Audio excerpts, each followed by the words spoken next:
We have got ourselves a good show set up, everybody, as we're getting the final touches here together. And of course, we're streaming over there on Rumble, and we're streaming on YouTube, and we're streaming on LinkedIn, and we're streaming on Facebook, even though Facebook stinks. And even I don't think Zuckerberg deserved everything he got yesterday.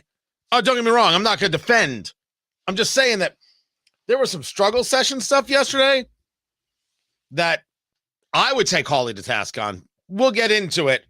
The show is coming in right now. Let's get to work. We still have zero response to Iran. None. Nothing. Less than nothing. You can kill Americans and nothing will happen to you. Oh, we've got all the talk in the world. Oh, I can give you all the talk. I can give you John Kirby, National Security Council, talking about how great American resolve is. It has been 3 days since the attack in Jordan that killed 3 service members. The president said yesterday that he had decided how to respond, but we haven't seen any public action. Well, at least publicly, we haven't seen any action. So with every day that passes and no response, are you missing an opportunity to signal resolve? I think we signal resolve pretty well. And as I said the other day, we'll respond on our own time, on our own schedule. And we'll do that. You think you signal resolve? You're going to respond on your own schedule? Nobody said you're supposed to respond on Iran's schedule. But the idea that you haven't responded yet makes me think you don't know how to respond. It would make me believe that you're going to respond based on what the polling tells you. You're going to respond based on what the party radicals tell you. You're going to respond based on what it is other nations want. And it seems that what other nations want is to tell Hamas they win. To quote Karol Markowicz, terrorism works. Isn't that what you're saying? Or is all the reporting about the Biden administration and David Cameron in the UK working towards the idea of maybe recognizing Palestinian statehood just a nonsense story? It was all just made up. Tony Katz today. Good to be with you. Find everything going on at TonyKatz.com. This is where we're at. When you take a look at the story out of Axios, you take a look at the story out of Politico, and you see that the UK is considering a push to recognize a Palestinian state at the United Nations. Is that right? You're going to recognize the guys who were involved in murdering 1,200 Israelis and others, setting babies on fire, raping women, because that's what you're doing. You're not talking about saying, well, here it is. How's it going to get run? How does that nation get run? Because we've seen how Hamas runs a nation. The people don't get food. The people don't get water. The people don't get medicines. You barely build a hospital. But you rip the piping out of the ground to ensure you can fire rockets. These are the people we're now going to elevate to a status of respected partner and nation. The United States really wants to play a game where you lift up Hamas, a terrorist organization, sponsored by Iran, a terrorist organization, and we're going to lift them up to some kind of status of equality? Who in the world would believe such a thing? Who in the world would think that you should do or want to do such a thing? And the answer is David Cameron. David Cameron, don't forget, used to be the prime minister of the UK. David Cameron is now the foreign minister under, Sunak. I always forget his name. Rishi Sunak is the prime minister's name. And they're considering a push to recognize a Palestinian state. This is, of course, animalistic. But this is nothing compared to where the U.S. is, because the U.S. is considering the same exact thing. State Department reviewing options for possible recognition of a Palestinian state. There is only one translation here, and it is that terrorism works. That you can murder, that you can kill, that you can destroy. You can totally enslave a people. When they talk about the fact that Gaza is an open-air prison, yeah, and Hamas is the warden. This is what Hamas has done. These are the people who got elected, and I love it when people say, well, why are you blaming the youth of Gaza today? Who am I supposed to blame? Who am I supposed to blame? By the way, I could take a look at polling after polling after polling that shows the vast majority of people in Gaza totally okay with whatever happens to the Israelis, and the worse, the better. These are the people you want to make a nation? Never mind where you are on Jews or anything else. Who really cares? These are the people. Terrorism works. Now, anybody who wants to get appreciated, loved, a little bit of attention, all they have to do is go full Glenn Close in Fatal Attraction. Just boil yourself a bunny. You're going to get some love. Boil a bunny, murder 1,200. It's all the same, kitten. Oh, and you can do things to kittens as well, most probably. This administration is devastating in its inability to lead. And oh my goodness, where am I? I don't even know where I'm going to hit. I know I'll hit it later. Can we talk about the statement from Lloyd Austin, the Secretary of Defense? I have it, don't I? Oh my gosh. It is beyond embarrassing to see the Secretary of Defense engaging in what can only be described as well, where the hell's the leadership anymore? Where's the strength? This kind of groveling thing that he's doing, as opposed to what should have happened to the Secretary of Defense, which is he should have been fired. He should have been fired for not letting the President of the United States know that he was going in for surgery. Oh, I'm a private guy. I like to keep things private. Who cares if you like to keep things private? That's the president. You're the Secretary of Defense. You went AWOL. You didn't respond to your superior. I mean, this statement, this is it. This is nutty. Now, I want you all to know why this happened. I was being treated for prostate cancer. The news shook me, and I know that it shakes so many others, especially in the black community. It was a gut punch. And frankly, my first instinct was to keep it private. I don't think it's news that I'm a pretty private guy. Now, that's actually not the clip I was going for. The clip that I was going for was the one where he's like, the system failed and we're going to implement new systems. New systems? What are you talking about? New systems? There's no new system. There's only the one system. And the one system is you let the president know where you're going to be. The system failed us. But then he gets to this thing that it was a gut punch, particularly in the black community. You are not a Secretary of Defense. You could be the president of Harvard University, though, with that kind of talk. You should have been fired. I'm so insulted by that as an argument being put forward by the Secretary of Defense that if you ask me if I have respect for the man, my answer is, oh God, hell no. And I don't care about his history. I don't care how long he served. I don't care about his so-called bravery. That's not an argument. That is progressive nonsense, claptrap garbage that has no place in a leadership position. But it's that exact kind of so-called leadership that leads us to a place where maybe we'll say, hey, Palestinians, hey, Hamas, you win. Here's a state. You win.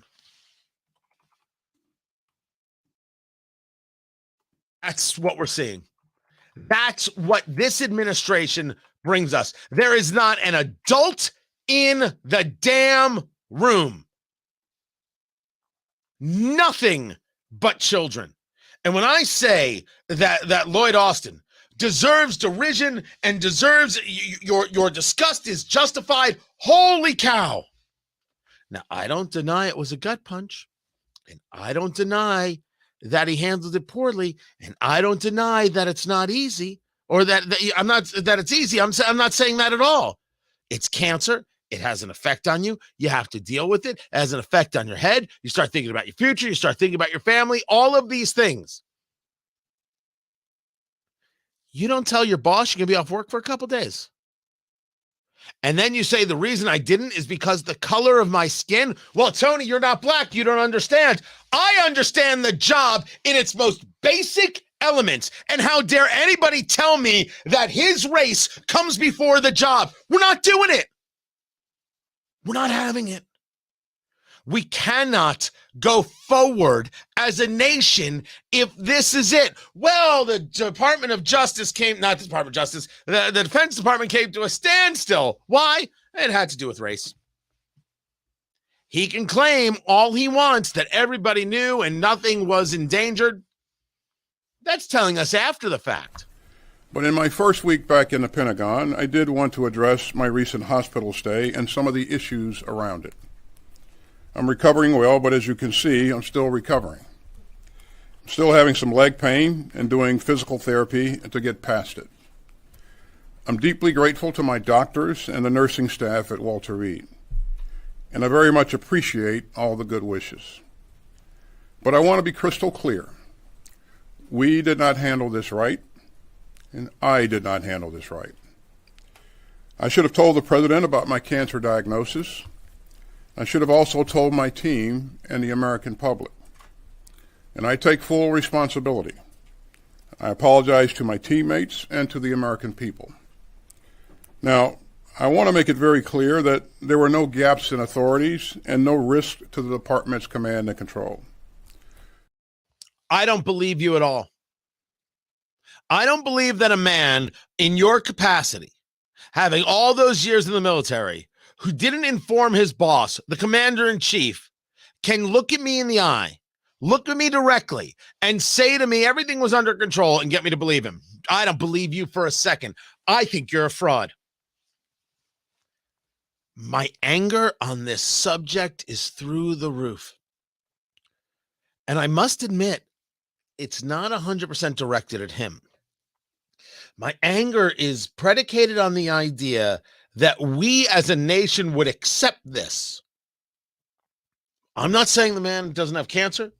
I'm not saying the man didn't have a recovery and still has a recovery. I'm not saying it didn't have an effect on the man. I am saying that all of those things don't matter. The protection of the nation matters. The chain of command matters, because without these things, we don't have anything. And I am not interested at this level in somehow saying, well, there are excuses to be allowed and there are bends that can be made. No. If the corporal doesn't return to the base on the Tuesday that the corporal is supposed to return on the base, exactly what moment on Wednesday will they be known as private? Yet when you're the Secretary of Defense, it's okay. I want to know how many in the ranks have had to have some kind of punishment, some loss of rank or title or pay or responsibility, what have you, for engaging in this exact kind of behavior. I want to know, within any concept or construct of war, how many people have died because of an action like this. Don't tell me that there was never any loss of command. I don't believe you. Don't believe it at all. And I am not interested in this holy damn pity party where you bring up the color of your skin. We don't care if you're white or black or Asian or Hispanic. We don't care about your sexual orientation. We don't care about religion. We know what we care about, that when the moment comes, you're ready to hurt the enemy. And not only were you not ready, you were not there. And sometimes you can't be there. Sometimes you've got an issue. Nobody is faulting you for this. but you set things up and then you do what you have to do. This wasn't an emergency. You were not somehow stricken very quickly with an illness or an injury that required immediate surgery and maybe no communication. By the way, no one in your staff knew how to communicate? No. You're admitting that you told your staff not to communicate. You knew the diagnosis, you knew the surgery, you knew everything that was going on, and you still said nothing. That failure in your own head, those misgivings, those misjudgments, those failures cannot be rewarded by allowing you to continue to be the Secretary of Defense. And we are all out of our minds if we continue to allow it. These are the same people who will allow it, the same people who will also tell you, yeah, you know what, maybe we should talk about a Palestinian state. Incompetence gets rewarded, and terrorism works. This is no way to run a world. I'm Tony Katz, and this is Tony Katz Today.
Let me tell you, my friend, this is absolutely true.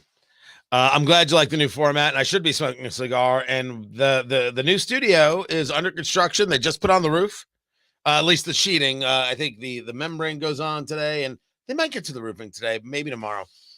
And then we will start doing the electric, which is going to be a lot of work. And I'm hoping by the end of February, we're all set, we're all done. And yes, it will be fully cigar compatible. Oh, we've got the systems, everything else, getting the airflow, the smoke heater. It's going to be good. Absolutely. I'm going to smoke during the show. It's not even a question. Not even a question that I'm going to be doing exactly that. So thank you. Yeah, the live streaming is going well. We're going to do more of it. I think it's going to be a 4-day-a-week live stream. I do think that's where it kind of ends up. But we will see. Yeah, I don't think it's 5. I think it's 4. But we are going to be getting ready to get back to the show. You guys know we have the radio show, right? Tony Katz Today, which is based out of Indianapolis. We're heard throughout Indiana. Then weekends were heard across the country in Atlanta, Oklahoma, Detroit, St. Louis, and then, of course, still across Indiana, where I'm based out of. So we got a lot going on. And so we wait for the show to come back, and we do it within the show segments. So if you wonder why I don't curse or anything else like that, it's because you gotta get your point across without cursing all every now and again, man, it can really accentuate. But we've got a radio show we're doing as well. And when you're doing a radio show as well, you a little bit of straight and narrow. You got rules. That's the only rules I have. FCC nonsense. Outside of that, there are no rules. That's all. Here we go.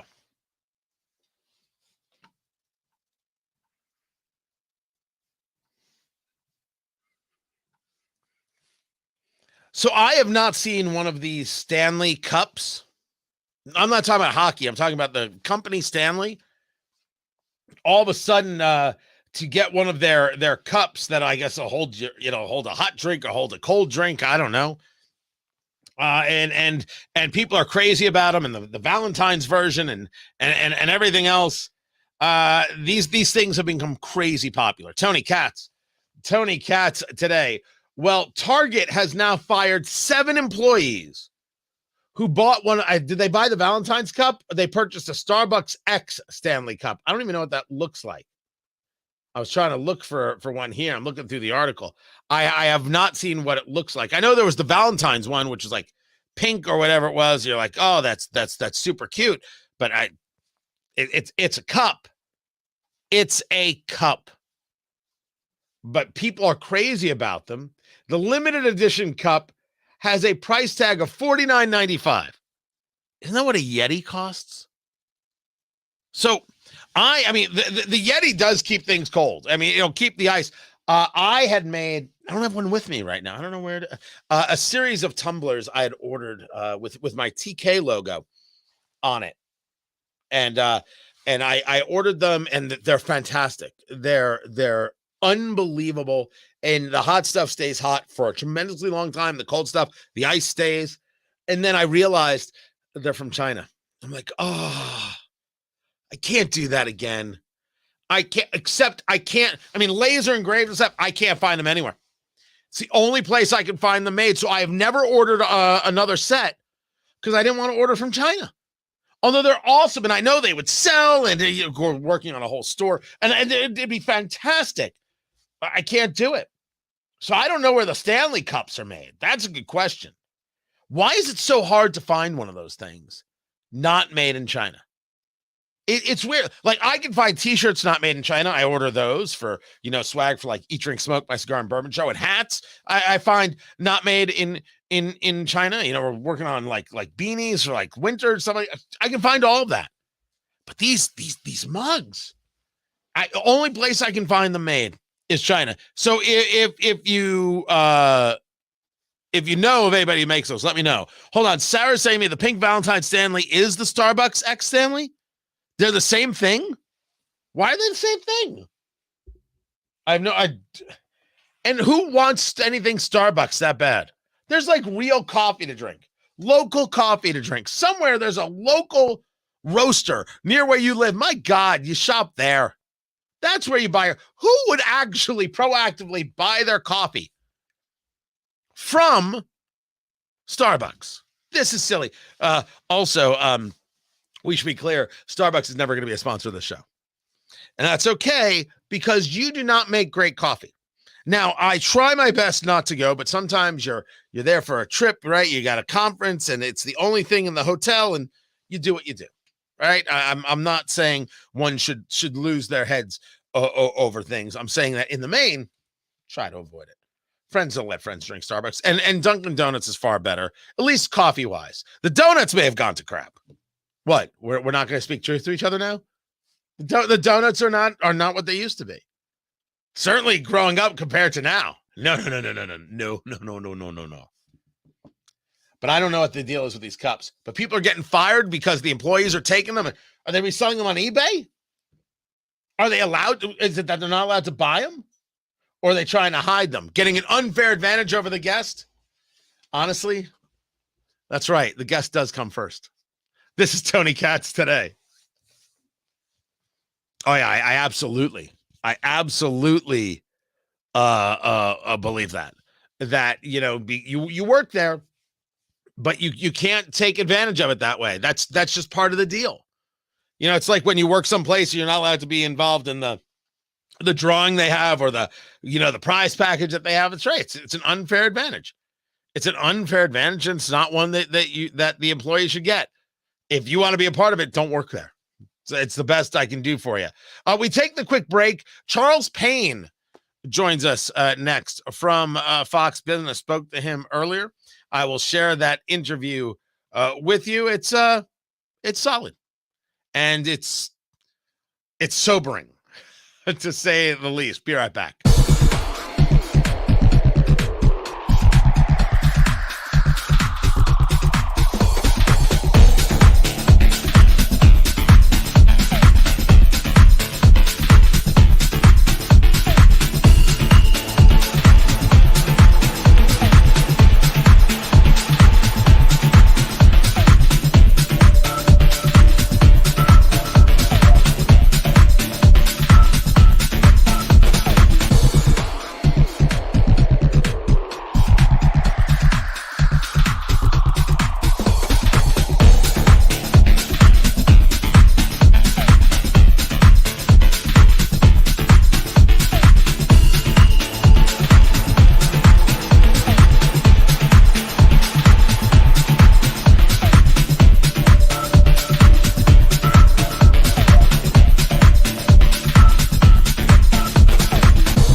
So we're just got a little fuzzy right there. Getting some things together, putting out on the Twitter, talking about letting everybody know that Charles Payne is up next.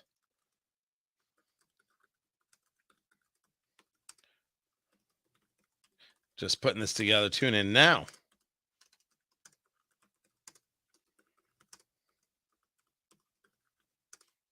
There you go. See, you got to do all these things. I'm a one-man show here. This is the conversation about needing a producer. And Sarah does enough for us. If you don't know Sarah runs all our digital world here for this and for Eat, Drink, Smoke. But I'm telling you, I need to hire. It's going to be the way it is. So we are coming back in about 10 seconds for the radio show. And we will get that going. So you guys enjoy the interview with Charles Payne, and we will go forward from there. Keep it right here, guys.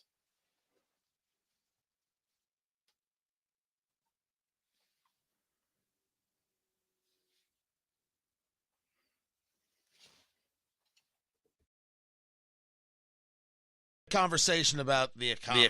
And I seem to be swimming in a completely different direction than what Wall Street's telling us and than what the administration's telling us. And I think people see me as a naysayer. I'm not trying to be a naysayer. I want things to be great. I just don't see the greatness. I talk to the business owners. I take a look at what happens in China, and I ask myself, how does this not lead to something serious? I take a look at oil prices being down, and I say, that's great.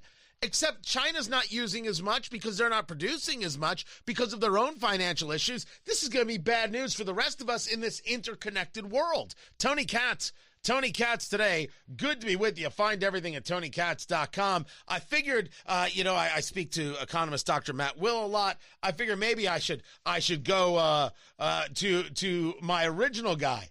maybe I should get somebody who will slap me in the face and say, Tony, you don't understand how good things are. Or maybe I'll find out I'm right. Charles Payne joins us right now. You see his work on Fox Business, Making Money with Charles Payne. And that is 2 p.m. on Fox Business Monday through Friday. And his latest book, Unbreakable Investor. You can go to unbreakableinvestor.com and check it out for yourself. I guess I'll start with the general.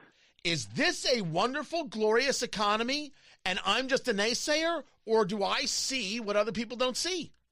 You see what other people don't see. I'm jumping in the foxhole with you, my man. I got your back on this one. Right on. So what is it? Here's the two ways they set up the narrative. Two ways. First and foremost, we had a record by far, not even close, shattering record of money that came cascading into our economy. After the pandemic, just trillions and trillions and trillions and trillions of dollars.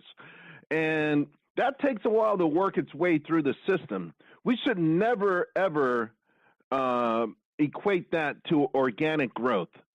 We should never think that that's something, we know it's a temporary thing. It feels good while it's making its way through the system. The velocity of money has increased. And so that is part of the picture. The other part, and the part that really frustrates me, is this whole game of consensus. Well, the number came in better than Wall Street consensus. That doesn't mean it's good. I mean, it just means that a bunch of people took a guess and they were wrong. So I'm with you, because if you really cut through the fog and you see what's really happening with delinquency rates skyrocketing, with wages getting very weak and look like they're going to get a lot weaker, this jobs market is not nearly as so strong as they suggest that it is, and all of that free money is fading. So it's like watching a football game. You see where the ball is going, all right, and you can see in slow motion. A lot of times we watch a game, we can see the quarterback throws a bomb, and you can see the receiver getting open. You figured that what's going to happen is a few seconds later. I just think it's pretty well known. It seems to me that we're heading towards something that's going to be very, very painful right around the corner. So let's start with where this is happening. I've got three things I want to get to, starting with the interest rates, because the Fed announced yesterday they're not going to change interest rates, meaning lower them. Wall Street had a field day when it was told to them there'll probably be 3 rate decreases in 2024. Then you read the minutes of their meeting, and the minutes didn't say anything like what they were saying publicly. No rate decrease, and really a signal from the Fed that 2024 might just lay itself flat. Shouldn't this be warning number one? Well, the thing is, there's no rate increase in March. They're still saying 3 rate cuts this year. And so that's their way of acknowledging that the economy is slowing and that inflation will be low enough for them to be accommodative, because they really, at the end of the day, their real goal is to make sure that Wall Street stays, flush. Now, Wall Street, of course, is very greedy. Wall Street wants at least 5 to 6 rate cuts. And in fact, if you look at all the different measures of how they measure, the markets, the market is still, at this very moment, even without a rate cut in March, still looking at 6 rate cuts this year. So that's a sign the economy is going to be slowing. And they want this thing called a soft landing, where it slows just enough, but we don't have a spike in unemployment and things don't happen. We'll see what happens there, because the measure that they use, there are 3 unemployment measures at the Bureau of Labor Statistics. They all begin with the U. The one that we hear about, the U3 unemployment rate, is so skewed. It's embarrassing. Every time I hear an economist talk about it in glowing terms without adding the caveat that last month, the last one we got, 670,000 people left the labor force. So the number had a 3 handle. It was 3.9. If that many people stayed in the labor force, the unemployment rate would have been well over 4%. So is that good news or is that bad news? That 600,000 people left the labor force. That's a strong economy? By the way, there were over 600,000 people fewer workers month to month. Is that really a strong economy? Of course it's not. You skewed the data. So do you go off of this artificial data to try to tell the public that the economy is strong when one of these 600,000 people are saying, hey, it was so weak in my neighborhood, I didn't even bother looking for a job. I dropped out of the labor market. talking to Charles Payne from Fox Business, unbreakableinvestor.com. You can get his new book, Build the American Dream in Any Economic Cycle, by Charles Payne, unbreakableinvestor.com. So this rate conversation is number one, and you're absolutely right about the labor force conversation. Number two takes us over to China, which has a U.S. corollary. You take a look at Evergrande, and we talk about these things, this massive real estate company going belly up, the Hong Kong courts deciding it's time to liquidate. China did not prop this thing up with $80+ billion in losses and a possible $420 billion, whatever it is, in debt. You've got Country Garden right behind it, which could go the same way. And then you have U.S. real estate, which could be engaging a lot of refinancing coming up. They got the money at low rates. The rates now are higher, which might mean abandoning a lot of real estate or letting it go in fire sales. Give me the 1, 2, 3 punch here on how that affects the American consumer on Midwest Main Street. Well, there's two things. Ironically, one is pretty beneficial for Joe Biden. Gasoline prices didn't go up. China's economy, China's been the main driver of gasoline, of crude oil prices over the last few years. Their rapid growth, their insatiable appetite for energy, and because their economy is so weak, it's actually helped to keep our oil and gasoline prices lower. But to your point, which is also a cautionary tale, on the commercial real estate side, we're in trouble. We are in a whole lot of trouble. And what's really worrisome about it, it's mostly regional banks that have made these loans. Now, if you see if Main Street has changed to the point where people are not going to go back to work, not in enough capacity to justify the buildings that have already been built, and those buildings have big debts against them, there are going to be a lot of massive defaults in this country. Now, some of it's because you can't work from home in a lot of larger cities. It's because you don't want to go to the city, and so we've got that. And in China, again, you know, they've had this manufactured economy for a long time. They built ghost cities, entire cities that are completely empty. By the way, they've also built some amazing cities that the average American, if they ever saw pictures of it, would be like, oh my goodness, how did they do that? But that's how they've always kept their economy going. It's been artificial. It's been man-made. But one thing people need to understand, Tony, and this is critical, 2 years ago, she decided instead of prosperity, they were going to focus on war. He is getting his country and his economy ready for war. So all of the money that they might have put into propping up in Evergrande, they're using it in different ways right now. And the economy takes a backseat to all of that. And that's something that really is worrisome to me as well. So you're having the conversation regarding Taiwan because this is very clearly the place in the one China philosophy. And of course, as a guy who plays in the economy morning, noon, and night, you're watching this. You're engaging an expectation of that to take place. But what does that do to the marketplace if it does?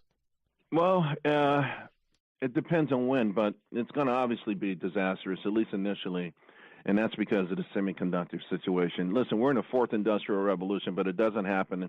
It's all being powered by the computer chips, and these semiconductor chips. And if you look at the shares of NVIDIA as your poster child for this, it's just amazing. And the thing is, we've waited too long. It will take, I think there was a CEO of Micron said it would take maybe 20 years to completely get all of the semiconductor risk that we have embedded because of the Taiwan to our shores or out of Taiwan. So it would be a massive, massive, massive blow.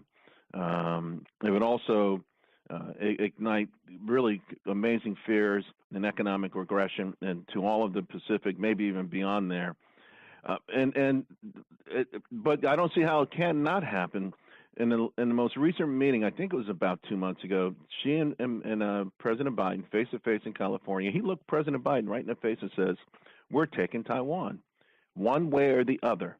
He looked him right in the face and says, we are taking Taiwan. And so it's the only thing we can hope is that it's later, much later. You know, the irony is that Taiwan just had an election that was razor close. And the candidate who lost was actually saying Taiwan should make nice with China because once America has the semiconductor capacity, they won't protect us anyway. So it's a complicated mix. right now it would be a huge economic blow to the world, but more specifically to our grander ambitions to continue to dominate, particularly when it comes to this fourth industrial revolution. Let me give you spot number 3 that I'm paying attention to. Talking to Charles Payne of Fox Business, the book Unbreakable Investor. Find it at unbreakableinvestor.com. The books, the trainings, all of it, unbreakableinvestor.com. Third quarter credit card debt in the United States was $1.08 trillion.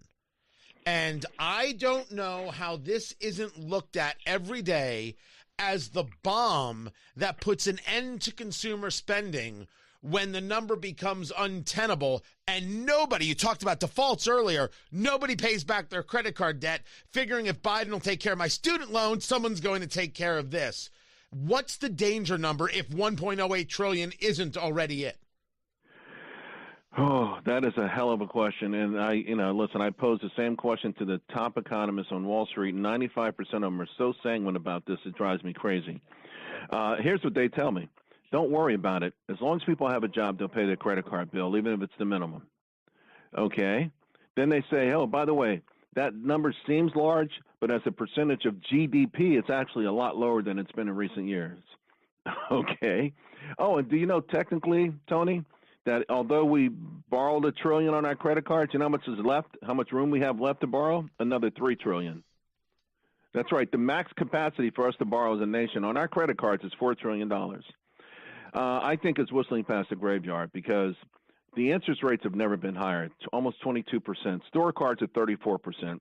Delinquency rates are rapidly rising tremendously. And now you got people on buy now, pay later, which is going to be another unmitigated disaster. And this last December, a lot of people started using that to eat, to buy groceries. We just have two Americas. One America that's doing very well, and one that is not, living on borrowed time. And the one that's living on borrowed time has no voice in the media. They don't control the narrative. They don't control Wall Street's narrative. And that narrative is, hey, let's get Joe Biden reelected, because Joe Biden has been the best gift to the elites ever. When I say ever, I mean ever. Forget about, the Democrats, the Republicans like the rich. What Joe Biden has done for the wealthiest people in this country is mind-boggling. From earned income tax credits to couples making over $300,000, to bus drivers paying the student loans for people with PhDs, to that $1.9 trillion COVID package, which over the next 5 years will all mitigate to the top 1% in this country. So you're out there sounding the alarm, and it's admirable, and I hope you keep doing it. But the powers that be are deliberately ignoring it. Charles Payne, bringing the heavy. By the way, sanguine, cheerfully optimistic, sometimes to the point of seeming complacent, oblivious, or naive. Good word. Not used enough, Charles Payne. Yeah. So I bring it to you. His book, Unbreakable Investor. Find it at unbreakableinvestor.com. Find everything he has to offer. And, of course, catch him on Fox Business every Monday through Friday. Charles Payne, I appreciate you taking the time. More is coming up. I'm Tony Katz. It seems that every day we're...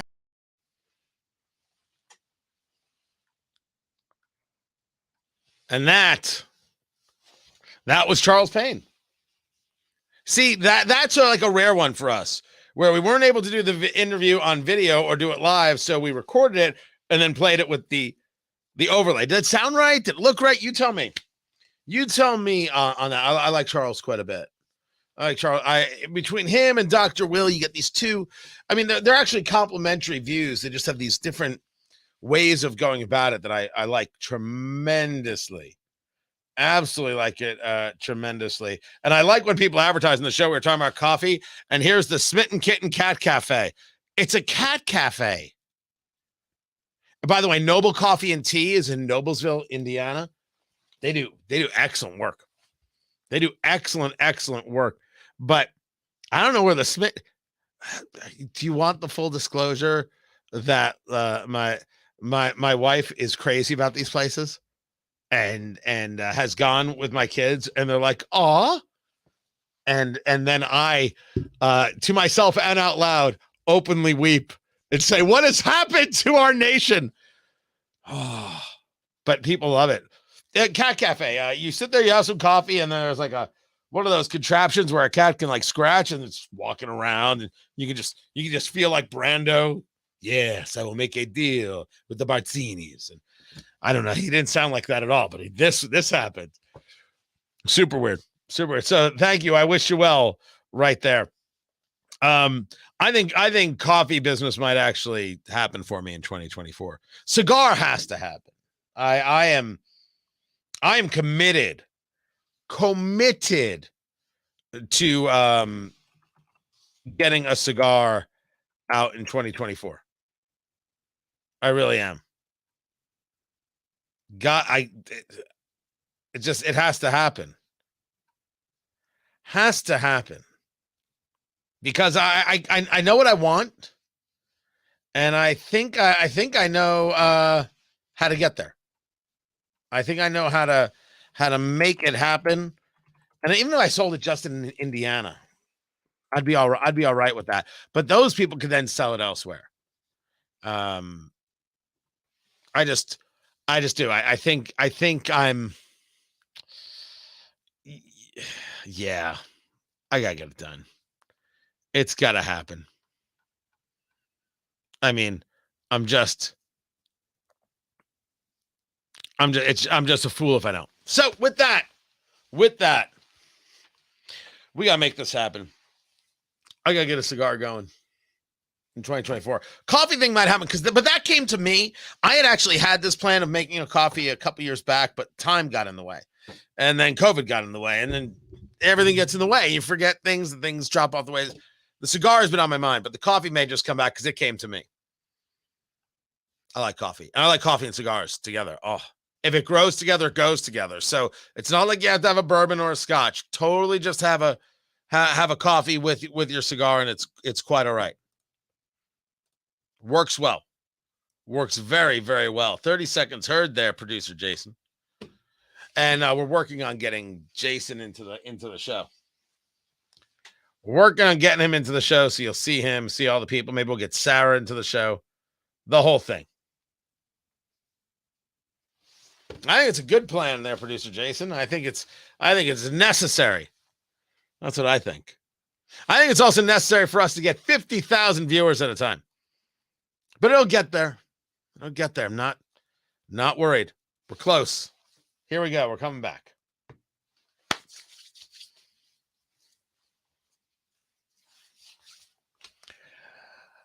Joe Biden, he's going to head himself to East Palestine, Ohio. Remember, there was a big disaster there, and the train turned over, and chemicals got into the water supply, and people weren't feeling well. And Joe Biden said, I'm not going to East Palestine. That's where all the rockets are. And someone said, no, sir, this is in Ohio. And he said, well, I'm not going to Ohio either. So now it's been a year, and he's finally going to go. Tony Katz today. Good to be with you. He's finally going to show up in East Palestine, Ohio. And of course, the reporters want to know, is he going to drink the water? And then next month, when the president is in East Palestine, will he drink the water there? I mean, look, what I can tell you is the president's focus has been to do everything that he can to support this community from day one. We get what's going on the ground. We understand what's going on. That's why we've had the EPA. That's why we had DOT. That's why we had HHS. That's why we've had FEMA on the ground. This is not about some sort of like political stunt here. This is not what this is about. This is about this president being a president for everyone and showing up for this community. That's what this is about. I'm not going to get into some sort of political stunts about drinking water. What we're going to focus about is making sure they have what they need. And the president was invited by the mayor, by community leaders. He's going to show up. He always said he would be there when it was the most helpful. A year later, he's showing up. You get credit for that. I have never understood why he didn't show up earlier. What would have been so bad about showing up in month 3, 4, 5, 6, 7? All right, you don't show up in the first hour. I get it. You got a disaster. You got to get the people in there who know how to deal with disasters. You got to get things mitigated. You got to get people the help they need. You don't get in the way. President shows up, he takes a lot of resources away from other things. But why couldn't he get there until now? And why do they feel it even necessary? So the question would stop being asked? Now it's about, well, why did it take so long? And what's he going to say? He's got a commitment to trains, a commitment to the environment, a commitment to Ohio? Or did all of a sudden Ohio come into play politically and therefore, well, he had to go? This takes us to the polling.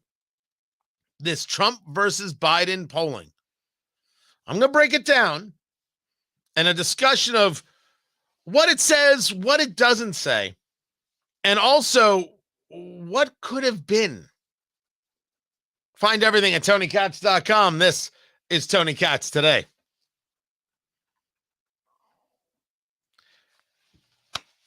So here's what's going down, guys. We've got a break in the radio show right now, so it's a chance to stretch, grab yourself a bourbon. I don't judge. Coffee. Do whatever it is you got to do, and then we will be back. So keep it here, and we'll be back a little bit after the top of the hour.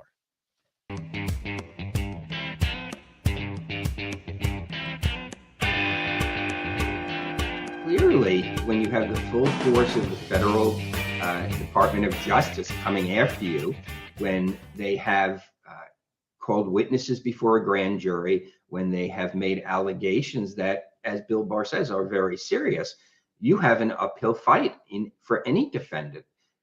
So nothing I've said is a prediction of an outcome. It's really that there's a process that has to take place here.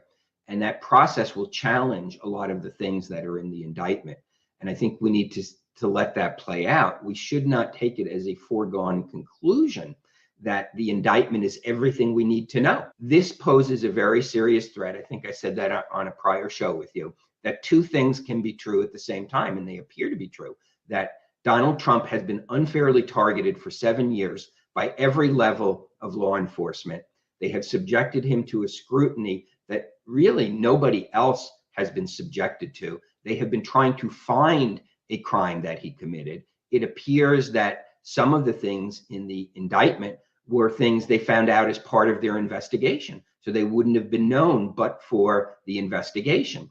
And those are all true. It's terribly unfair to our nation as a society to have an individual targeted and have their life subject to scrutiny in search of a crime.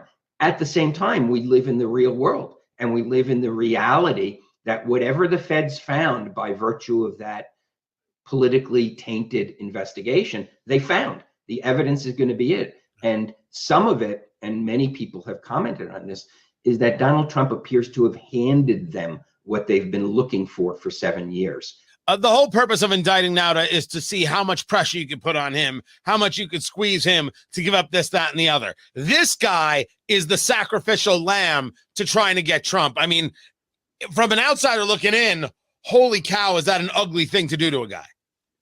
Yeah, I mean, but that happens all the time in prosecutions, in investigations. They try to squeeze somebody. They try to tell them, look, you can either help us and tell us what you know, or you're facing 25 years in jail. And 99.9% of people will succumb to that pressure. Happens all the time, whether it's good or bad, ethical or not. It happens all the time. It's the choice defendants have to make. So it seems to be, they don't really want to put, Trump's body man who moved boxes in jail. Maybe they do want to, but that's not the point of this whole indictment. The point is to get him to flip, to get him to give them more than they already have. And the fact that they felt the need to name him and to indict him and to try to flip him may be an indication they need a little bit more than they actually have.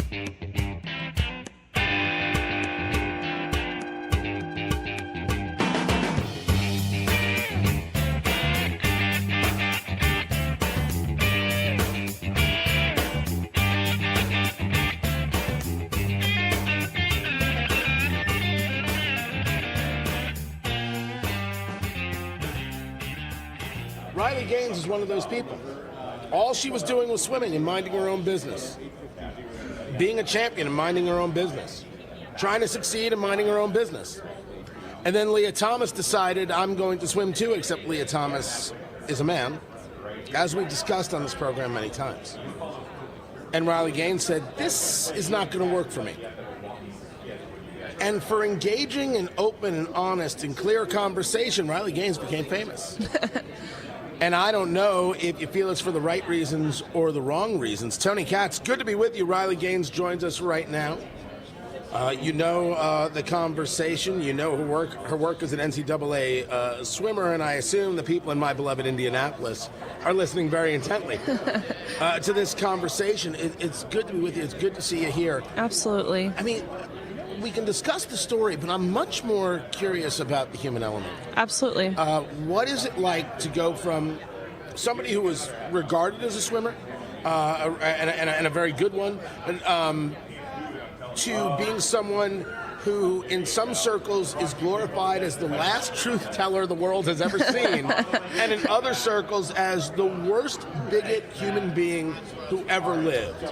Talk to me about how this last year has gone. My life this past year has totally changed from the direction that I thought I had planned to go in. I was supposed to be in dental school this year, but I realized it would be a disservice to myself, to the female athletes who fought relentlessly for Title IX, to the present female athletes who are currently dealing with this injustice, and of course to the future generation of female athletes who don't yet understand the implications of allowing men to infiltrate into women's sports and spaces, to not continue to use my platform and my voice. So I want to take it a step back, because I didn't know about the dental school thing. Why would it be so bad to become a dentist? Why would that be? Aren't you allowed to still live your life the way you see fit? But, I mean, you can do that if you choose. Absolutely. But you think that this is the better path? To me, I understand that dental school will always be there, but the relevance and the importance behind this issue is something that needs fighting now. And exactly like you said, I feel as if I was thrust into this position. I had no idea this would gain the traction and the media attention that it really has by simply saying there are two sexes. You can change your sex, and there are biological differences between the two sexes that are evident and significant when it comes to men and women playing sports or anything that requires sheer strength or athleticism against each other. In your conversations with those who want to make the claim that Leah Thomas is a woman, people like myself, people like my mother, people like millions out there say, well, this is really abusive towards women. This Absolutely. is about subjugating women. This is about discarding women. There is a lot of misogyny. Sports is not about your gender identity. Sports doesn't care about your feelings. Never once when I was waking up at 4:30 in the morning to swim did swimming stop and ask me, hey, can you do this today? Are you okay? They don't care about your feelings. Sports is not about humanity. Sports relies on your biology. It relies on your physical talent. It relies on the work that you put in. To be totally blunt with you, especially at the elite level to which we were competing at, it's about winning. And if it wasn't about winning, players wouldn't get cut and coaches wouldn't get fired.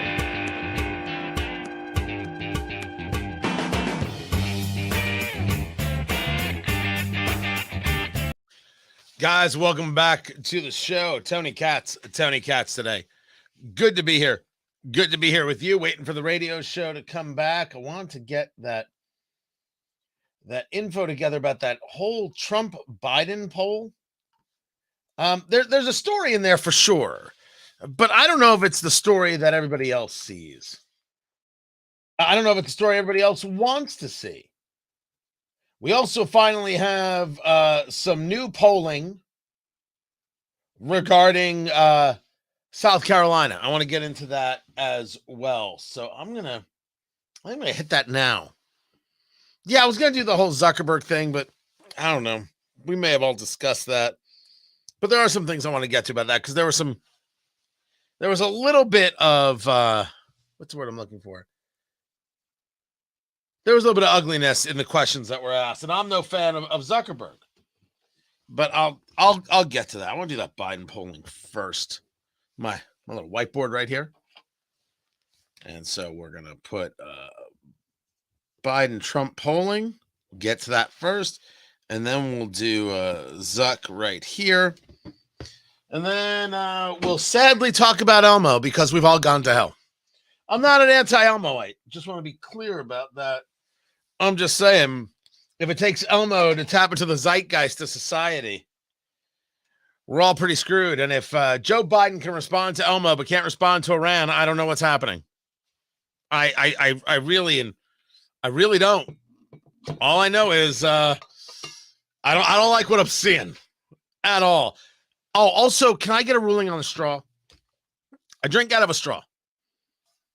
Do I? I mean, I do everything here in the studio, right? Got a lid. Is the straw weird? Like, is that weird? Or should I drink it? I think I should drink it. Like, there's something not manly about a straw. I don't know what it is. Like, just it looks awkward, but it feels more comfortable. But only for the show. Like in every other part of my life, I never use a straw. So I don't know. These are the things that go through my head, people. This is the show. We will get to it right now as the show is coming back.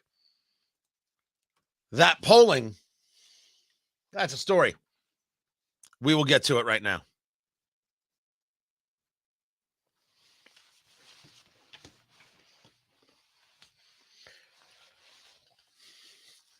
So let's take a look at that polling, shall we? What does it tell us? What does it mean? What does it say? What does it not say? You can always read something into a poll.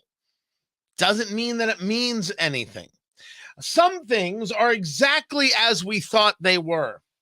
And one of those things is that Nikki Haley has moved the needle 0 when it comes to South Carolina. Tony Katz today. Find everything at TonyKatz.com. Be a supporter over there. Would love it. Would appreciate it. And of course, you can catch the live stream at Rumble, YouTube, LinkedIn, on X, and on Facebook if you're desperate. I'm going to get into Zuckerberg because I'm not a fan. I find him to be a despicable guy who he can act like he's morally wounded, but he has not been an advocate for free speech. That is on him. That is on him completely. And what he has allowed to happen on his platform is reprehensible. But even in all the questions asked to him yesterday about sexually explicit content, some of it certainly to the point that they should do better. But some of it, you're engaging in a blame game that if there was all of this lockdown, there would be nothing. Are we better off without the platforms to begin with? Now, that's different than whether or not we need social media in our lives. These are two different things. And me, certainly, less would be more. And I think that there is a truism that if it wasn't for what I do, I wouldn't be as connected to it. But what I always find odd and fascinating about that argument is, well, would we be talking? Right? Because you're connected to it. And sometimes we're connected via what's happening on Instagram or Facebook or TonyKatz.com, which is not a traditional website in that way. It's set up to be a community website. So we wouldn't have those connections. Well, that's a problem because the connections are good. The X connection is good, Twitter. I don't know if I want that stuff to go, but you read what's on there and you're like, holy hell, these people are miserable and terrible and awful. These people are just terrible. And so there's a bit of a back and forth there. But it's certainly clear that there are efforts at play at these social media companies to stop certain things. But I don't know if they can necessarily stop everything. And what's the parental responsibility involved? The other side of that is, if they're not doing their job and we're still allowing TikTok to play in the US, we're nuts. What's getting fed via TikTok, it cannot be denied.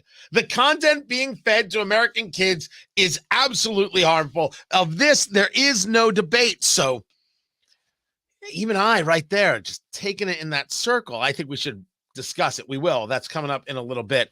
Let me get to the latest polling out of South Carolina. This is the Real Clear Politics average. And this shows right here, this shows that in the latest poll, which is the Washington Post Monmouth poll. So the one before that was early January. You had Trump 54, Haley 25. DeSantis 7. And also Chris Christie was in that poll. So Chris Christie was 5, DeSantis was 7. That's 12 points. You had Ramaswamy at 3. So 15. 15 points now to spread around 2 candidates. The Washington Post Monmouth University poll, Trump 58, Haley 32. So Haley went up 7, Trump went up 4. The spread is 26. The Emerson poll was 29. You know what you call that? No movement whatsoever. All the talk and all the everything else, the last poll doesn't have a single bit of quantifiable difference, movement. I'm not saying there wasn't some. They both went up. That 3 points isn't the story. You had 15 points to play with, and you gained 7. You didn't get half. How's that for an argument? And so, therefore, the spread in the Real Clear Politics average, that spread is now 27. Trump at 53.7, Haley at 26.7 when you do the average, and that means that it's still Trump's ballgame. Even if Nikki Haley, even if she overperforms by 10 points, what does it matter? What does it matter? Because even if she were to overperform by 10 points, you would still have Trump victorious in every single way. Every single way. Then there was, well, this was part of it right here. This whole Trump-Biden polling where you see from Quinnipiac, from Emerson, from Daily Costs and Civics and Economist YouGov, you have in these last 4 polls, Quinnipiac has Biden up by 6 over Trump. Emerson has Trump up 1 over Biden. Daily Cost Civics has it tied at 44 apiece. And the Economist YouGov has Trump 42, Biden 43. So Biden leading by 1. What does this tell us? What does it tell us? Well, I'll give you a couple of things that it tells us. And one of the things that it tells us is you got to look back at some previous numbers. One of the good things I like about Real Clear Politics is that they show you this day in history. So if I'm taking a look at the last poll, which was done by the Economist YouGov, and it was 1,486 registered voters with a margin of error of 2.9. So I like both of those things. No, I don't believe polls in the main. You could take an amalgamation. But when I do look at a poll, how many people do you have? I need at least over 700, over thousands where you want to be. This is 1,486. And these are registered voters, or not likely voters, but go with it. And a margin of error of 2.9. Anything under 3% for me is okay. And this has Biden plus 1. If I go back to this day in 2020, Biden was up 5.5%. 5.5%. Now, in this poll, he's up 1.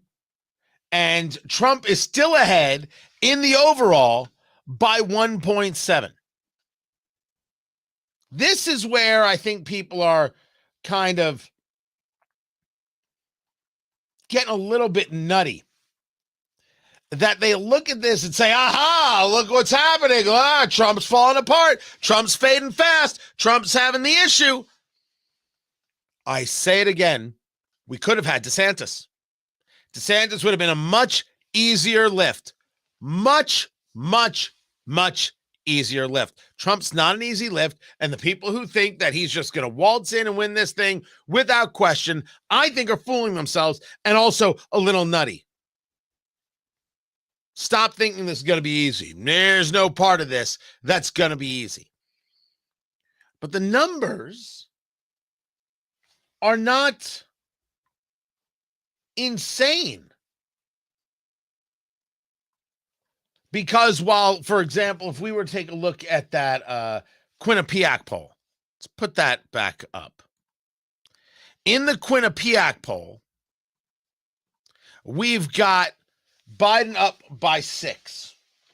Okay, that's one poll and an outlier, because I can go to a poll from Reuters Ipsos that shows Trump up +5. I can go to the Messenger Harris X that shows Trump up by 6.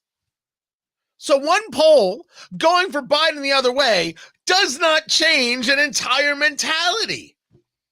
But it sure as bloody hell does push a narrative. And that's what we're seeing. I don't want to talk narrative. I want to talk reality. And the reality is, if you take a look at the spread of 1.7, you're crazy if you think Trump is up enough. And if you take one more look at it, you'll notice, you'll see the sea of red going back to January 10th. 1, 2, 3, 4, 5, 6, 7, 8, 9 polls. And Trump leads 7. Biden leads 2. No, Trump leads 6. Biden leads 2. You have to add it to 9. And then they tie in 1. So you could also spin it as Trump is clearly in the lead. Biden, the incumbent, has got serious issues. But Trump does not have a big enough of a lead. And getting Trump over the finish line in America that doesn't like him, sorry, a lot of America doesn't like the man, is going to be very difficult. And in 3 of the last 4 polls, Biden is ahead or tied. Does that mean a tide has turned? That was a little bit of wordplay right there. I feel good about that. I do. That was quite all right. This is the question before us. People are looking to engage this data solely, explicitly, exclusively for their political motives. Of course, that makes sense to us. We need to take a look at what the data might be actually telling us, because it might give us an idea of how to engage a new course, how to ensure a victory for what is clearly going to be our guy. I mean, there are still people out there who really think that Nikki Haley can pull something out, but I think those people are wholly unserious. I think they're mad. Let me give you 2 things about Biden that could be used against him, and I think that these are worthy things. The first comes from Congressman Henry Cuellar of Texas while speaking to Al Sharpton. Yes, sir, that's a very good point. Some of us that live at the border, we've been seeing what New York and other places have been seeing for a long time. And with all due respect, New York and Chicago and Washington, D.C. and Denver are just getting a drop of what we see at the border. But now well, he's right about that. It is just a drop of what they see at the border. The border is good for Trump and bad for Biden. And if you want an example, that attack that took place in New York, that attack that took place where you had a cop who was beaten by illegal immigrants, and they, of course, didn't spend any time in jail. And then they're walking around giving reporters the finger. First of all, why would we want them? This idea that, well, we want to take people in, they're just looking for a better life. That guy's not looking for a better life. That guy's a scumbag. Why would anybody want him in the country? Why don't we have a standard and say no? And if Representative Ocasio-Cortez has a problem with it, to hell with her. This is a guy you want in the country? A guy who just gives you the finger? Hey, I beat up a cop. You don't like it? You can just kiss off. That's the guy you want? You're weird. You're weird. You're wrong. You're despicable. The answer is no. Throw him out on his butt. Who cares about his future? He doesn't care about us. Please, there are plenty of people for us to care about because they actually care about the nation. They care about having a better life. They care about feeding their kids and a whole series of things. Not this guy. Forget this guy. We do not need this guy. People like that are unimportant. F these people. F these people indeed. F these people. Yeah, okay. I just want to make sure I played right. I had to double check. The second is how Dana Perino explained it, talking about this attack. Also, don't you think that those 3 that are out already, they're already back in shelters that you're paying for? Right. And that's pretty gross. What better sentence that sums up the Biden administration than this one? Illegal immigrant mob beats up officers released immediate without bail. That's excellent. As an excellent summation. These border issues are going to work very, very, very well for Donald Trump. And there are these issues that are going to work well for Trump and not work well for Biden. And they are trying to spin it to the best of their ability and failing remarkably. And yet, 3 of the last 4 polls are for Biden or tie. 2 for Biden, 1 tie. If I'm the Trump folk, I'm paying attention to that too. Because that's not a warm and fuzzy feeling. That could be the start of a trend. Now that everyone thinks that Trump's actually the nominee. I could spin it that way. These numbers, people want to take them just at some ideological face value and never think about anything else. Try to sell their story. We need to look at them and figure out what they mean. I'm Tony Katz, and this is Tony Katz Today.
Guys, good to be back. Good to be back with you.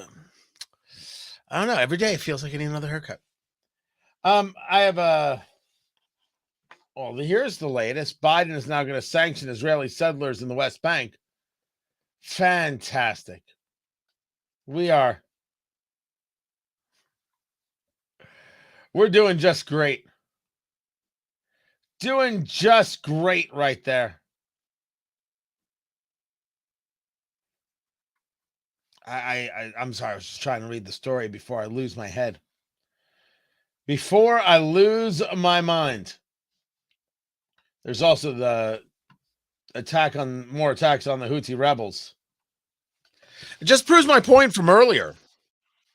This administration is unserious about who their friends are, and they are supportive of terrorists.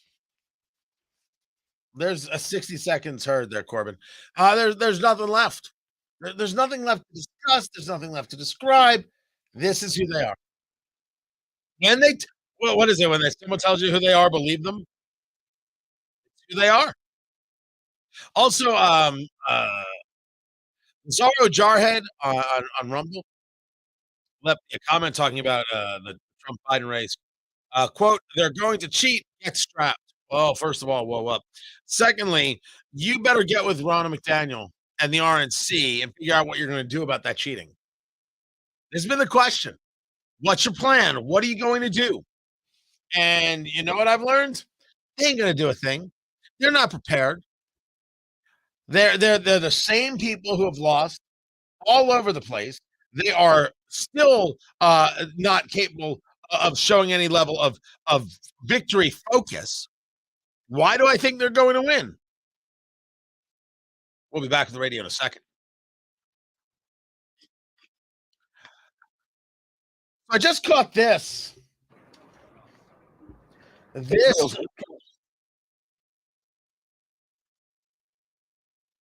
was Newsmax.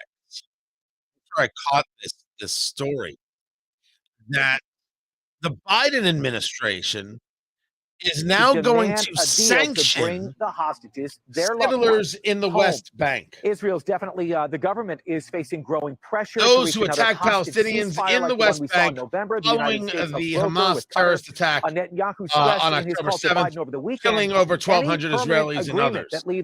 Today's actions, says Jake Sullivan, National Security Advisor, terror attack. Quote, seek to promote peace and security for Israelis and Palestinians alike.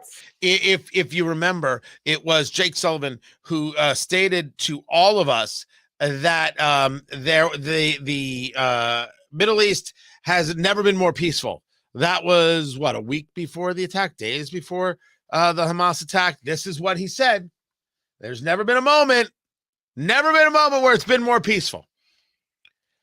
The problem with allowing children to be in charge is that they don't actually know how to do anything.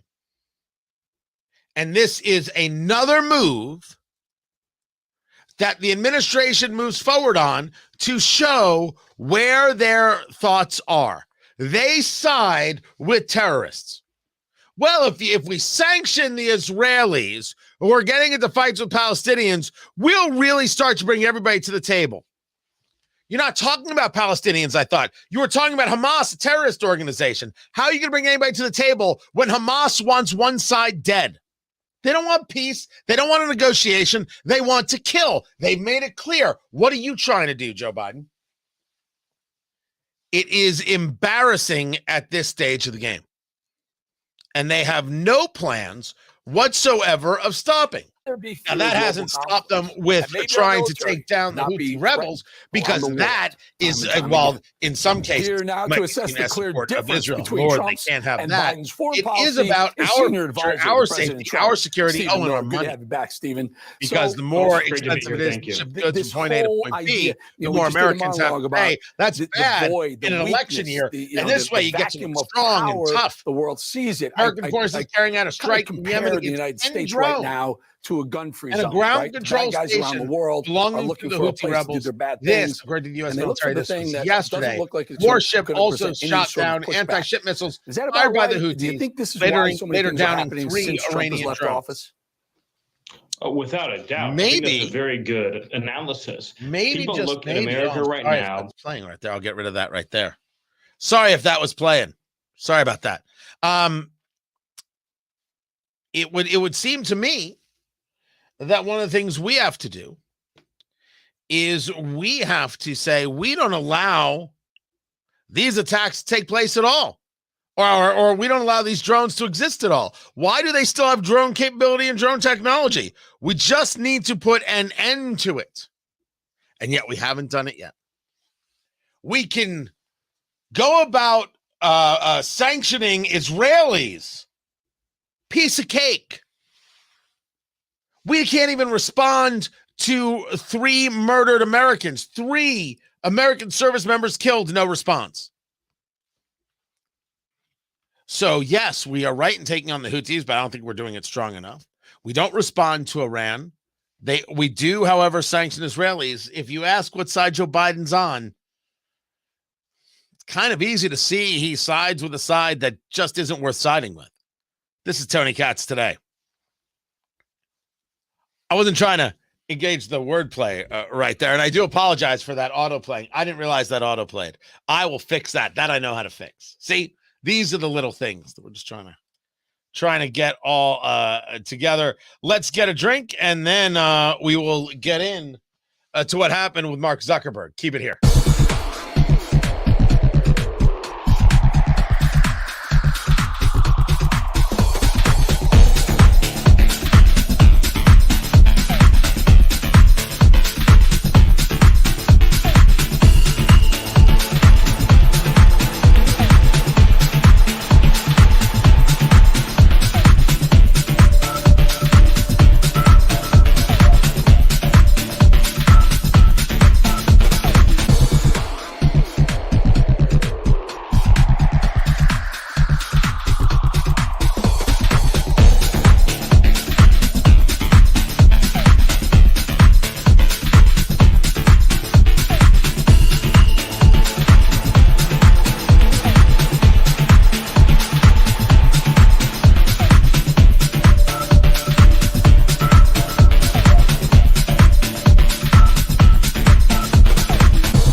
Welcome back to the show, guys. So I want to get into this Mark Zuckerberg presentation yesterday, and where he's getting questioned about trafficking. And I want to at least be clear that I am pleased to see members of Congress focusing on this subject. And I will admit that I don't know how they think they can focus on it and not focus on the fact that we have a wide open border. How could you not think these two things are directly correlated? Every time there's a large scale event anywhere in the country, Super Bowl, an NBA All-Star game, the Indy 500, because I'm in Indianapolis, and 300,000 people show up. You will get the warnings, or at least because I do radio, I get them. I'm assuming that they're in other places, about be on the lookout for sex trafficking, and you get grossed out by the idea, but it is everywhere. It's everywhere. It happens at all these big events, and we talk about Davos, and the hookers went out for Davos and the World Economic Forum. Well, if someone's a grown-up of their own free will engaging in contract, I don't get involved in that. That's different than sex trafficking. There is a difference between somebody having control of their situation and somebody not having control of their situation. There's a difference between adults and children. I'm going to get into this right now as the show comes back, so keep it right here.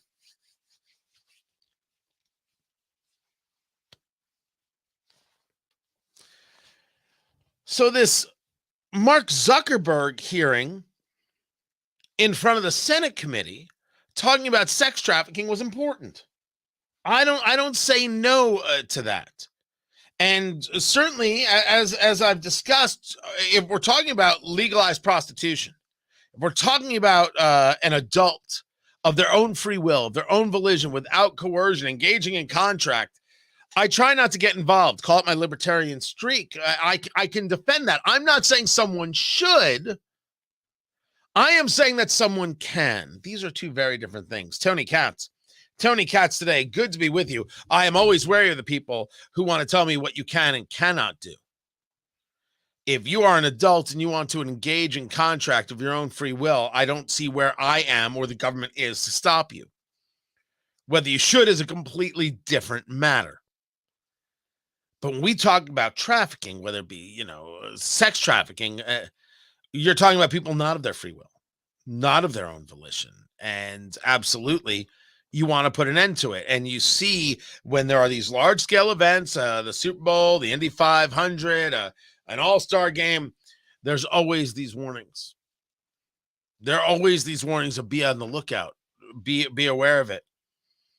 And clearly, one could see that in social media, there's an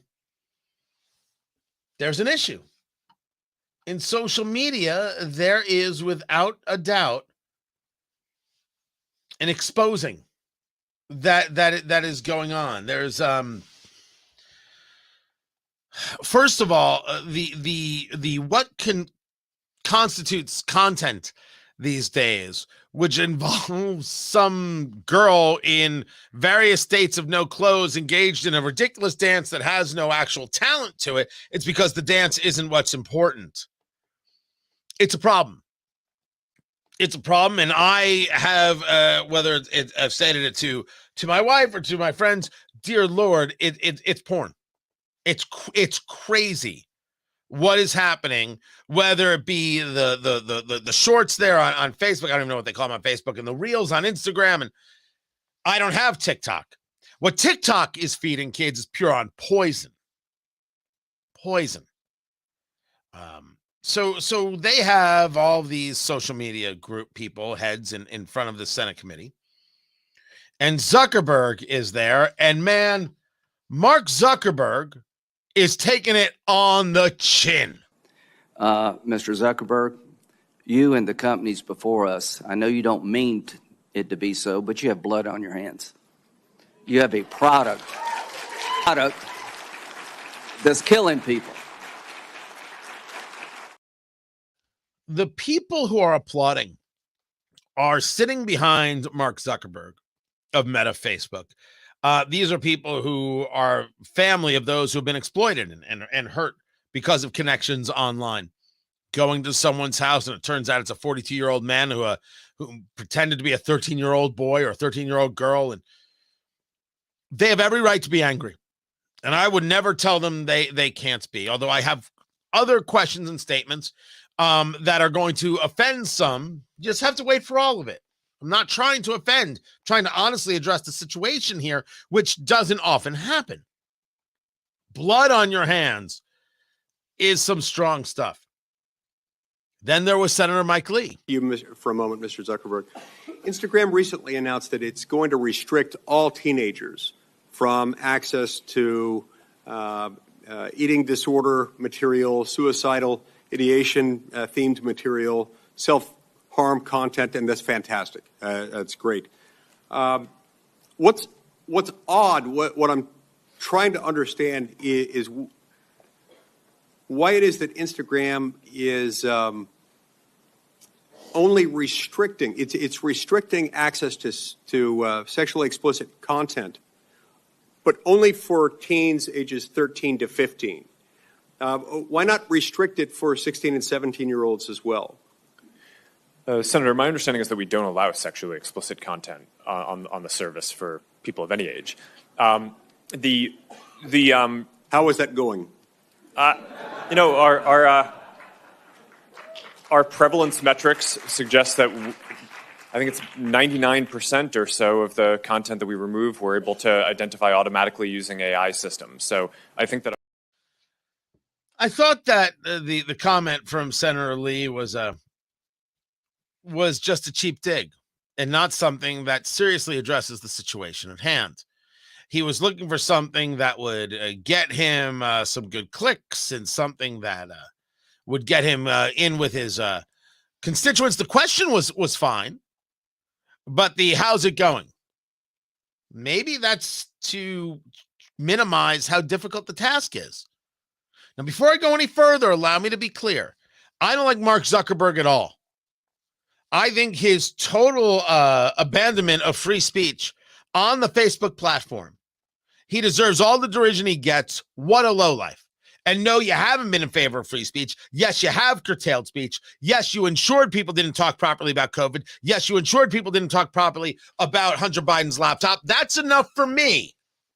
And it's why I moved everything over to TonyKatz.com, to the locals platform, away from Facebook. Screw him. Not giving him any more of my money. Yes, there's still a page there. I don't like it. I am told that it would not be advantageous to the brands to get rid of it. But aside from streaming this show, I don't play there. I play over at TonyKatz.com. That's where I put my advertising dollar. That's where I put the opportunities, etc. X, because of what Elon Musk has done, that's where I'll put my advertising dollar. Not to Facebook. Won't do it. But even I would understand that the uphill battle of trying to keep this content away from kids is an overwhelming battle. It's not easy because you still want people to be able to engage the way they want to engage, and you're trying to protect these kids, which is rightfully so, and good on Senator Lee for recognizing there's a difference between the 17-year-old and the 18-year-old. This stuff is not easy. But the senators went about this as if they were some level of moral authority. Senator, our tools for identifying that kind of content are industry leading. That doesn't mean we're perfect. There are definitely issues that we have, but we continue to invest a ton in it. Yes, there are a lot that is slipping through. It appears that you're trying to be the premier sex trafficking Of course site not, Senator. in this country. Senator, that's ridiculous. No, Senator, it is not ridiculous. You want to turn around and tell these people content that, on our platforms. And why don't you take it down? We do take it We down. are here discussing. We do need more work to you take it all down to than- work than- with than- us. No, you're not. You are not. And the problem is we've been working on this. Senator Welch is over there. We've been working on this stuff for a decade. You have an army of lawyers and lobbyists that have fought us on this every step of the way. You work with Net Choice, the Cato Institute, Taxpayers Protection Alliance, and Chamber of Progress to actually fight our bipartisan legislation to keep kids safe online. So are you going to stop funding these groups? Are you going to stop lobbying against this and come to the table and work with us? Nothing like getting lectured to by a senator. And I like Senator Blackburn. But the idea that Facebook is trying to be the premier sex trafficking site is a heck of a statement and a heck of an accusation. And in many ways could be seen as defamatory. I'm not denying that these things are happening. What I'm stating is that it is very obvious that none of the people on this committee would have the slightest idea of how to stop any of it. And it is hilarious when you see Republicans or Democrats talk about how you need to do this and you need to do that. They don't have the first faintest you-know-what idea of what it is. Do you think they have any idea of how deep it is, the technological challenges that are there? Why won't you work with us? It isn't a question of working with you. It's a question of how do you do the thing? Now, if Facebook is being proactive in protecting child predators, well, go after them and burn them to the blanking ground. You go right ahead. You feel free. But again, what this looks like is let me be moral and dance on your head. It bothers me when I have to look at Mark Zuckerberg, a guy who doesn't deserve my respect at all, and say, he is not being treated right here. When Chairman Mao took over China, he had what were known as struggle sessions. You have seen struggle sessions. It's how progressives speak to the rest of the country. Prove you're not a racist. Well, you say you're not, that's just proof of your racism. You see, you don't understand. See, that's exactly what anti-racism is. We're trying to end racism by being proactively not racist. But all you're doing is defending whiteness. You see, you're just too fragile to have this conversation. It's your white fragility. Those are all struggle session conversations. Well, we expect you employees to go into a room and admit to your guilt of your whiteness, and then how you're going to do better. Well, I don't know that I did anything wrong. You see, that's your problem. You don't know that you've done something wrong. So why don't you tell me what you've done wrong? You tell me all the things you've done, and I'll tell you whether they're wrong. Go on, admit your sins to me. Struggle sessions is a better way to describe that. That's exactly what I've thought of when I saw this from Senator Josh Hawley of Missouri. Anybody, you haven't compensated a single victim. Let me ask you this. Let me ask you this. There's families of victims here today. Have you apologized to the victims? Would you like to do so now? Well, they're here. You're on national television. Would you like now to apologize to the victims who have been harmed by your product? Show them the pictures. Would you like to apologize for what you've done to these good people? I'm sorry for everything that you've all been through. It's terrible. No one should have to go through the things that your families have suffered. And this is why we invested so much and are going to continue doing industry-leading efforts to make sure that no one has to go through the types of things that your families have had to suffer. You know, why? It's a little hard to hear, but he turns around and goes about apologizing to them. That was a struggle session. And don't ask me to have any respect for Senator Hawley for it, and I'm going to look at you kind of askew if you do. If Mark Zuckerberg hadn't thought to speak to families that have had their children abused because of predators on Facebook, because of exploitation on Facebook, because there aren't certain levels of controls, well, then that's on Mark Zuckerberg and only proves my point that I should have no respect for the man. Forced apologies aren't okay.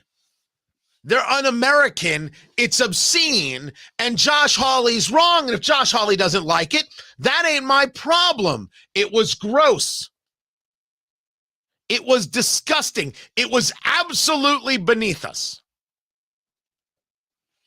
Not beneath us is the clear-headed statement of Senator John Kennedy of Louisiana. If you think that Instagram is not hurting millions of our young people, particularly young teens, particularly young women, you shouldn't be driving. It is. That's correct. That's correct. There is no question that social media is doing damage. And so we get to another point here, another part of the conversation. What is the responsibility of the parent? I have kids who are not on social media. Teens. One of them has Snapchat. There is no Facebook. There is no X. There is no TikTok. There is no Instagram. There never has been. Snapchat, because of groups associated with school that utilize it. Are they lying to me and they're on 12 different services? It's possible. My God, you were a kid. You lied to your parents. You remember when your dad gave you a beer when you were only 19? You're like, wow, my first beer? You lied. You lied. Of course you did. We all know you did. Your dad knew you were lying, but heck, it was part of the ritual. Where are the parents in this? Where's the parental responsibility? And how come this is not being addressed and discussed? The whole thing is Mark Zuckerberg's fault alone? There's no parental responsibility? I have a very hard time with this. But the counter to that argument is, Tony, sometimes parents are doing absolutely everything they can. And kids, because they're kids, they do lie. They do have something hidden. They do keep secrets. They do these things. And that's why we need to engage a level of controls on these platforms. I don't say no. I don't say no. I think we are certainly proven that when it comes to children, social media doesn't actually have value outside of places to communicate with friends, not necessarily with the general public. That could be a pressuring and threatening public. I think that Mark Zuckerberg is a lousy guy. But I think the idea that you're going to engage a public shaming doesn't make Republicans look good. I thought it was pretty gross, and it isn't going to solve our problem. I'm Tony Katz. This is Tony Katz Today.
I am sending a text right now to AAA. And someone said to me, you still use AAA? How old are you? I'm like, who doesn't? I need a tow truck. I call AAA, right? That's what I do. Your insurance company has roadside assistance. You just do that. Okay. It's not a bad idea, but I still use AAA. And they're a sponsor over at my main station, except, man, they failed miserably. And so I'm telling them, it took so long. I hit a pothole. I didn't hit a pothole. I hit a crater. It was massive. It was. I have a joke that I don't know if I could say. Oh God. And no. It's not even dirty. It's not even a dirty joke. It's just, it's so good. It's so good. It's gold. Absolute gold. All right. Well, I told them everything except what I think of their mother, because that was not a question that I was allowed to fill in, because I would have told them exactly what I thought about their mother. Make sure you subscribe. Make sure you subscribe on YouTube and you subscribe on Rumble. Get both of those things done. Let's check some news, see what was going on around town.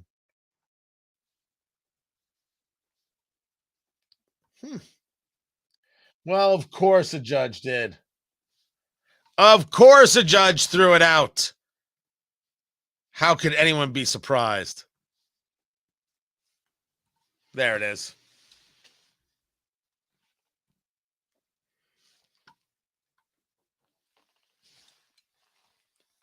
So this is the latest A judge dismissing Trump's lawsuit. A judge in London throwing out the lawsuit filed by the former president. This about the dossier. There's no compelling reason to allow the claim to proceed to trial, according to the judge. The dossier, funded by Hillary, funded by the Democrats, totally lying about Donald Trump. That's not defamation? E. Jean Carroll is defamation, but this isn't defamation? You know, sometimes we live in the upside down. It's nuts. By the way, E. Jean Carroll could not have looked worse in her media tour, talking about the money that she got from Trump. She's going to buy clothes with it and a motorcycle. Anybody who associates with her, they've got issues galore. Issues that I could not even begin to comprehend. Find it all at TonyKatz.com. This is Tony Katz Today. And with that, guys, I can't thank you enough for being a part of the show and being part of what we're doing here. Now, tomorrow, I'm actually out for the midday. Kira Davis is filling in. So there won't be a live stream. I'll be back on Monday. We're getting better. Couple little things. And work on bringing the guests in live more and everything else. And bourbon. Nah, probably not during the show, but cigars definitely. I gotta wait for that to be built. Oh, it's so close. I can taste it. It's gonna be fantastic. I will catch you guys. I'll be there for the morning show on WIBC. If you want to listen, WIBC.com. Would love to have you. Kira Davis is in the midday, and I will see you guys soon. Take care.